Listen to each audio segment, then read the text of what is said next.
हरिओम. मी आरती विराज शिर्के, लक्ष्मीनगर, नागपूर. माझा हा अनुभव 2019 मधला आहे. हनुमान जयंतीच्या दुसऱ्या दिवशीची गोष्ट आहे.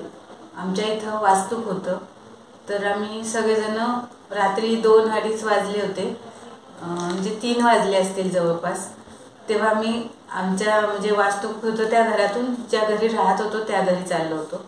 तर रस्त्यात आहे ना एक मोठी गाडी आली आणि त्याच्यात एक व्यक्ती आणि म्हणजे 2 जण होते.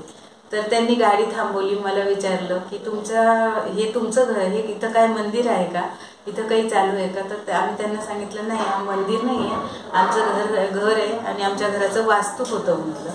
तर त्यांनी सांगितलं की म्हणे छान छान म्हणे. त्यांनी असे हात वर करून आशीर्वाद दिले मला, आणि जसे बापू देतात ना तसे. आणि मला नंदाईचं दर्शन झालं नाहीये, तर त्यांनी मला त्यांच्या मिसेसची ओळख करून दिली आणि त्यांनी मग मिसेसची ओळख करून दिली आणि सांगितलं की मी हनुमान मंदिरातला पुजारी आहे म्हणून.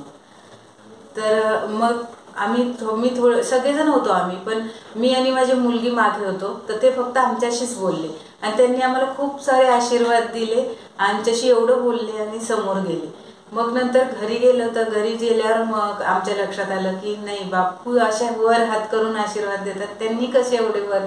आणि ते दिसायला सेम, म्हणजे पर्सनॅलिटी सेम बापूसारखी. व्हाईट शर्ट आणि ब्लॅक पॅन्ट घातली होती आणि त्यांनी पण छान सुंदर नंदाईसारखी साडी घातली होती.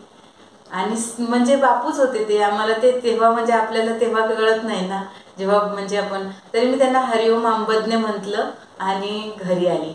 तर म्हणजे एवढं बापू कशा येऊन आपल्याला कसा सांगतो की मी तुझ्या पाठीशी आहे, तू घाबरू नकोस, मी आहे तुझ्यासोबत. हरिओम श्रीराम.